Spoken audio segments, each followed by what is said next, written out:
बिस्मिल्लाहिर्रहमानिर्रहीम। अस्सलामु अलैकुम स्टूडेंट्स। आज का हमारा टॉपिक है filling and printing of an अरे।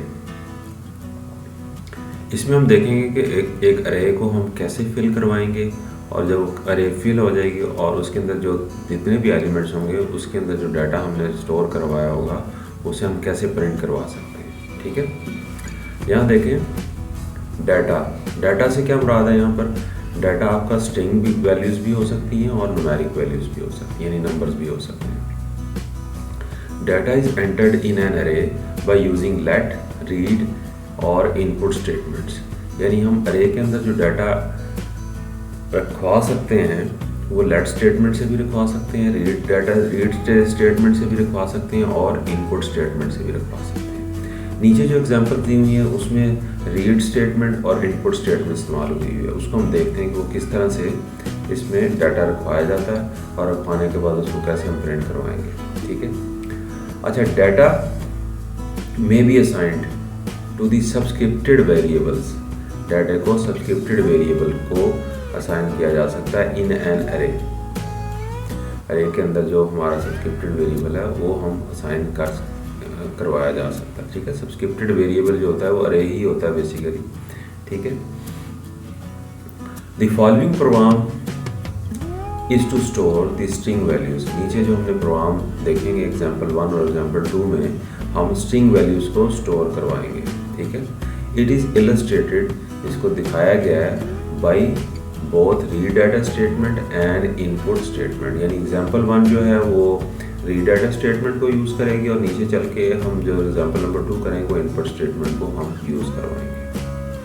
अब यहाँ देखें एग्जांपल नंबर 1 में हमने चैप्टर नंबर 3 में फॉर लूप पढ़ा था। फॉर लूप किस लिए होता है कि किसी भी काम को आपने एक से ज़्यादा दफ़ा अगर काम को रिपीट करवाना हो तो हम लूप इस्तेमाल करते हैं। और फॉर लूप कब इस्तेमाल करते हैं, जब हमें ये पता हो कि किसी काम ने कितनी दफ़ा रिपीट होना है।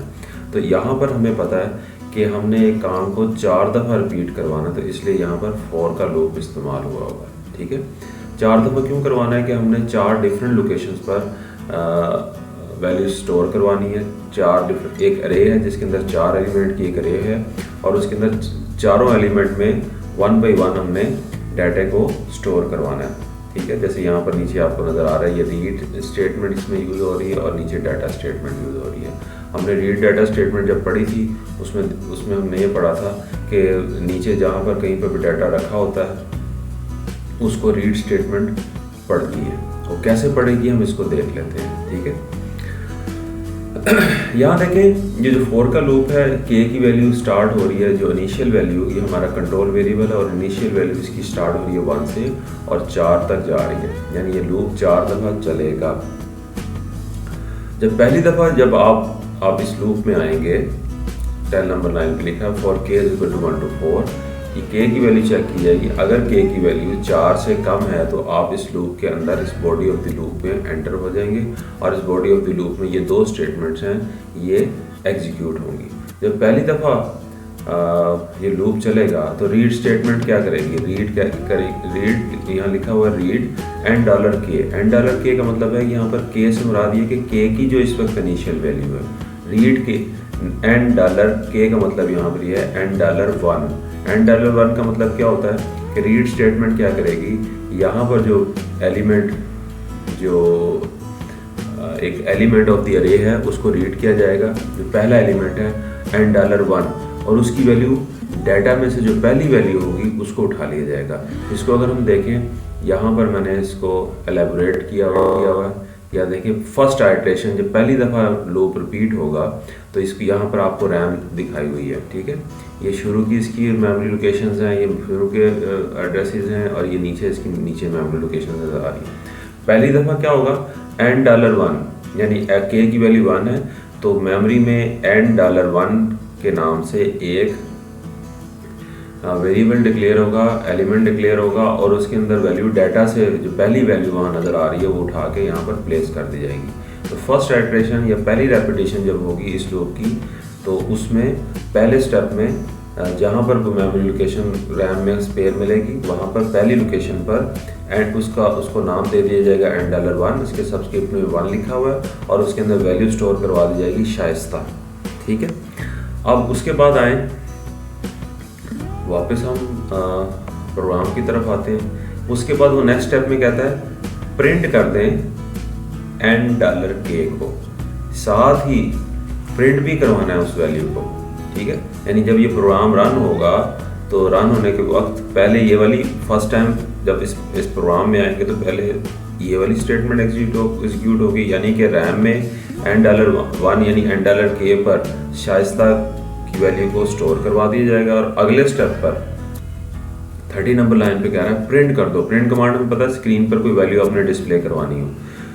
ठीक है, वेरिएबल की वैल्यू को भी डिस्प्ले करवा सकते हैं, टेक्स्ट को भी करवा सकते हैं। तो यहाँ पर वेरिएबल की वैल्यू को जो एलिमेंट ऑफ द अरे है उसको प्रिंट करवा रहे हैं। प्रिंट $k, यानी इस वक्त $k से मुराद क्या $1। $1 में क्या पड़ा हुआ है इस वक्त, शाइस्ता पड़ा हुआ है। तो जब ये रन इस प्रोग्राम को करवाएंगे तो पहली दफ़ा स्क्रीन पर देखें ये शाइस्ता प्रिंट हो जाएगा, स्क्रीन पर शाइस्ता प्रिंट हो जाएगा। यहाँ कॉमा जो है ये टाइपिंग मिस्टेक है, ये कॉमा नहीं आएगा यहाँ पर। इसको मैं आपको करके भी दिखा देता हूँ। ठीक है, जब फाइनली मैं इसको एक्सप्लेन कर दूँ उसके बाद मैं आपको फिजिकली करके इसको रन करवा के GW यहाँ पर PC बेसिक में यहाँ पर चला के भी आपको दिखाऊंगा। ठीक है, तो पहले इसको वैसे चला के देख लेते हैं, बना के देख लेते हैं, उसके बाद मैं इसको आपको चला के दिखाऊंगा, इसकी आउटपुट भी आपको दिखा दूंगा कि कैसे इसको ये रन करवाएगा। सेकेंड टाइम जब यहाँ पर देखें 40 नंबर लाइन पे लिखा हुआ है नेक्स्ट के का मतलब होता है k=k+1, यानी k की जो इस वक्त करंट वैल्यू है उसमें 1 ऐड करवा दें। ठीक है, एक इंक्रीमेंट होगा k की वैल्यू में।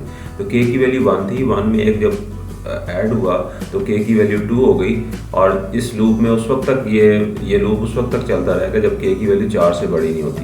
जब k की वैल्यू 2 हुई तो यहाँ जाके चेक किया गया लूप में दोबारा एंटर होने के लिए कि आया k की वैल्यू 4 से बड़ी तो नहीं हुई, 4 से बड़ी नहीं हुई, लिहाजा इस लूप में दोबारा एंटर हो जाएंगे। अब ये सेकंड आइटरेशन परफॉर्म होगी।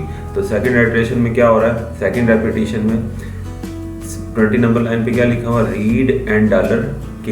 रीड $k का मतलब क्या हुआ, $2 है। ठीक है, तो रीड $2 का मतलब क्या होगा, $2 पर सेकंड वैल्यू जो है डाटा में से उठा ली जाएगी। इसको अगर हम यहाँ पर देखें, यहाँ पर जाके देखें तो यहाँ देखें ये सेकंड टाइम जब लूप परफॉर्म होगा, आइटरेशन परफॉर्म होगी, रिपीट होगी, तो सेकंड टाइम क्या होगा, $2 लोकेशन पर रैम में कंसेक्टिवली दूसरी लोकेशन पर एक एलिमेंट डिक्लेयर होगा जिसका नाम होगा $2 और उसमें डाटा से वैल्यू उठा के महमूद को रखवा दिया जाएगा। ठीक है, इस तरह ये सेकंड स्टेप एग्जीक्यूट होगा, यानी उसकी पहले रीड स्टेटमेंट एग्जीक्यूट होगी। उसके बाद क्या होगा, प्रिंट $k। अगले स्टेप में उस वैल्यू को प्रिंट करवा दिया जाएगा, यानी $k का मतलब है कि $2 पर जो वैल्यू पड़ी वो स्क्रीन पर प्रिंट हो जाएगी। जब ये प्रोग्राम हम रन करवाएंगे तो पहले स्टेप में रीड पहली आइटरेशन में $1 में शाइस्ता रखवाएगा, उसको प्रिंट करवा दिया गया। ठीक है, उसके बाद दूसरे स्टेप में $2 में महमूद का रखवाया गया और उसको प्रिंट करवा दिया गया। ठीक है, ये दो स्टेप यहाँ कंप्लीट हो गए। उसके बाद नेक्स्ट k का मतलब क्या हुआ कि k की वैल्यू इस वक्त 2 थी, 2 में एक दफ़ा और ऐड करेंगे, यानी k के अंदर एक इंक्रीमेंट होगा। k की वैल्यू 2 है, 2 + 1 3 हो जाएगा और उसके बाद जब वो यहाँ पर आएगा लूप में दोबारा एंटर होने की, k की वैल्यू भी 4 से छोटी है, लिहाजा इस लूप में दोबारा एंटर हो जाएंगे। जब इस लूप में दोबारा एंटर होंगे तो इस बॉडी लूप में लिखा हुआ है रीड $k। अब k की वैल्यू इस वक्त क्या है, 3 है। ठीक है, रीड $k का मतलब $3 का मतलब क्या है, डाटा से तीसरी लोकेशन पे जो वैल्यू पड़ी हुई है वो $2 पर 3 पर रखवा दी जाएगी। जैसे कि यहाँ पर एलेबरेट किया गया है कि थर्ड आइटरेशन जब होगी, रेपिटेशन होगी, तो तीसरे स्टेप में $3 में हीना रैम में हीना को रखवा दी जाएगा इस लोकेशन पर, इस मेमोरी एलिमेंट में, इस मेमोरी लोकेशन पर। ठीक है, उसके बाद क्या होगा, अगले स्टेप में ये होगा प्रिंट एन डॉलर के, यानी एन डॉलर, अब के की वैल्यू 3 है तो प्रिंट एन डॉलर के का मतलब क्या होगा, जब ये प्रोग्राम हम रन करवाएंगे तो तीसरे स्टेप में क्या होगा कि एक तो वैल्यू एन डॉलर के यानी एन डॉलर 3 पे सलीम की वैल्यू को रखवा दिया गया, और सलीम की वैल्यू को रखवाने के साथ साथ उसको प्रिंट 30 नंबर लाइन पे लिखा हुआ प्रिंट एन डॉलर 3, यानी एन डॉलर 3 तीसरे नंबर एलिमेंट में जो वैल्यू पड़ी वो स्क्रीन पर इस तरह से प्रिंट हो जाएगी। ठीक है, उसके बाद दोबारा इससे अगले स्टेप में क्या होगा, नेक्स्ट के का मतलब क्या हुआ कि के की करंट वैल्यू 3 है, 3 में एक ऐड करेंगे और ऐड करवाने के बाद के की वैल्यू को यहाँ पर चेक किया जाएगा कि के की वैल्यू 4 से बड़ी तो नहीं हुई, अब इस वक्त के की वैल्यू 4 हो गई है, अभी 4 से बड़ी नहीं हुई, लिहाजा हम इस लूप में दोबारा एंटर होंगे, यानी कंप्यूटर दोबारा एंटर होगा और यहाँ पर इस लूप की दोनों स्टेटमेंट दोबारा एग्जीक्यूट होंगे 20 और 30 नंबर लाइन पर जो है। तो फिर यहाँ पर लिखा हुआ रीड एन डॉलर के का मतलब क्या होगा कि के अंदर जो वैल्यू पड़ी हुई है, सो के की वैल्यू 4 है, एन डॉलर 4 पर हम रीड करेंगे डाटा से वैल्यू रीड करवाई जाएगी एन डॉलर 4 पर हिना। ठीक है, किस तरह से यहाँ हम जाके देखते हैं। तो चौथे स्टेप में क्या हुआ कि एन डॉलर 4 पर सलीम ये वैल्यू को स्टोर करवा दिया गया। ठीक है, तो चौथे स्टेप में सलीम की वैल्यू को स्टोर करवा दिया गया और यहाँ पर वो देखें उसको उसने यहाँ पर सलीम है फिर हिना है, तो इसको ठीक कर लेते हैं। यहाँ पहले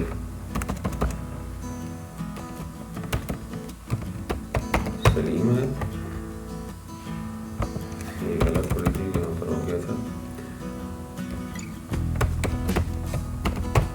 और यहाँ पर चौथी वैल्यू है हिना, तो ठीक कर लेते हैं। ठीक है, चौथे नंबर पे वैल्यू जो होगी वो यहाँ पर रैम में N4 पर हिना आ जाएगी। इसको वापस आते हैं, चौथी वैल्यू हिना यहाँ पर उसके अंदर चौथी लोकेशन पर चलेगी और उसके बाद वो क्या कह रहा है, नेक्स्ट के अगले 40 नंबर लाइन पे क्या लिखा हो रहा है। अच्छा, उसके बाद जब उसने इस वैल्यू को रखवा दिया, अगले स्टेप पे कह रहा है प्रिंट एन डॉलर के, यानी एन डॉलर के यानी एन डॉलर 4 पे जो वैल्यू पड़ी उसे स्क्रीन पर प्रिंट करवा दो। तो ये रन कमांड जब चलेगी तो चौथी वैल्यू भी प्रिंट हो जाएगी। ठीक है, तो उसके बाद 40 नंबर लाइन पे क्या कह रहा है, नेक्स्ट के, अब के की वैल्यू 4 हो चुकी थी, के इज इक्वल टू के प्लस 1, 4 प्लस 1, जब के की वैल्यू 4 प्लस 1 होगी तो के की वैल्यू कितनी होगी, 5 होगी। तो इस लूप में दोबारा एंटर होने के लिए यहाँ पर शर्त क्या थी कि के की वैल्यू 4 से बड़ी नहीं होनी चाहिए।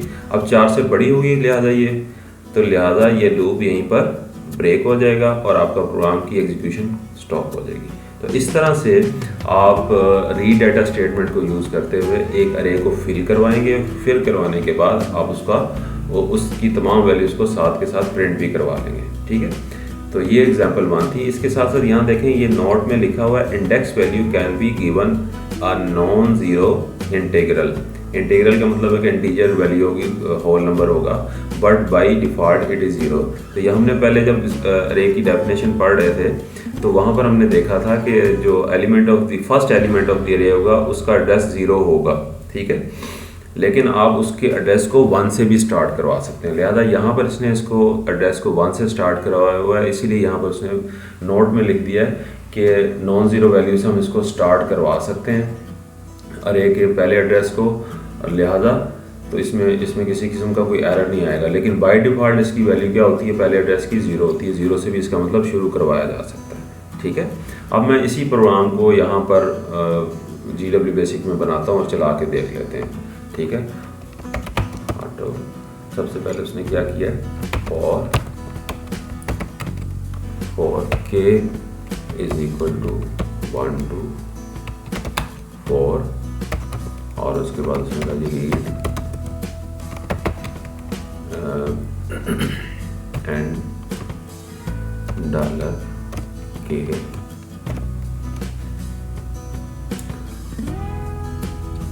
उसके बाद उसने कहा जी प्रिंट एंड डॉलर के, और उसके बाद उसने कहा कि उसके बाद डाटा दे दिया, उसके बाद नेक्स्ट के, और फिर उसके बाद उसने डाटा दे दिया। डाटा क्या है, डाटा लूप से बाहर भी दिया जा सकता है। ठीक है, डाटा आपका क्या है, सबसे पहले शाइस्ता, उसके बाद महमूद,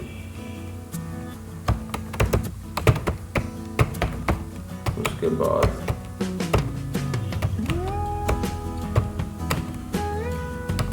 सेम और उसके बाद इन, ठीक है। और यहाँ ये प्रोग्राम आपका कंट्रोल सी से हम इनडायरेक्ट मोड से डायरेक्ट मोड में आते हैं। अब इस प्रोग्राम को रन करवाते हैं तो देखिएगा क्या होगा। जैसे हमने उस प्रोग्राम में देखा था, ये चारों वैल्यूज पहले रीड होंगी उसके अंदर रैम के अंदर, और उसके बाद साथ साथ 1 बाई 1 रीड होती जाएंगी और साथ साथ प्रिंट भी होते जाएंगे। लेकिन यहाँ पर ये फौरी तौर पर आपको आउटपुट दिखा देगा, ठीक है। जैसे मैंने इसको रन करवाया, चारों वैल्यू 1 बाई 1 रीड हुई और उसके बाद फौरी तौर पर उसका प्रिंट उसने दिखा दिया, ठीक है। तो मैंने आपको प्रैक्टिकली करके भी दिखा दिया कि ये किस तरह से आप इसको करेंगे। अब वापस आते हैं यहाँ पर, सेकंड एग्जांपल देखते हैं। सेकंड एग्जांपल में, ठीक है, यहाँ इसकी इंटरप्रिटेशन दी हुई है। when this program is run, the subscripted value and $k automatically represent the each of 4 elements in the array the first time through the loop. When k is equal to 1, the string Shaista is assigned to the and $1 and so on। यानी पहली दफ़ा k की value 1 होगी तो उसको Shaista assign कर दिया जाएगा। so on का मतलब है कि दूसरी दफ़ा k की वैल्यू 2 होगी, फिर and $2 होगा, फिर k की वैल्यू 3 होगी, and $3 होगा, इसी तरह k की वैल्यू 4 होगी, इस पर $4 होगा, और उनमें डिफरेंट वैल्यूज़ जो वहाँ पर डाटा में दी हुई हैं वो वहाँ पर स्टोर हो जाएंगी और साथ साथ प्रिंट होंगी। उम्मीद है कि आपको filling and printing of an array की फर्स्ट एग्जांपल अच्छी तरह समझ आ गई होगी, और इसको अगर आपको ये समझ आ गई तो इसको लाइक ज़रूर कीजिएगा। और अभी तक जिन लोगों ने इस चैनल को सब्सक्राइब नहीं किया, इसको ज़रूर सब्सक्राइब कर दीजिएगा। अस्सलामु अलैकुम।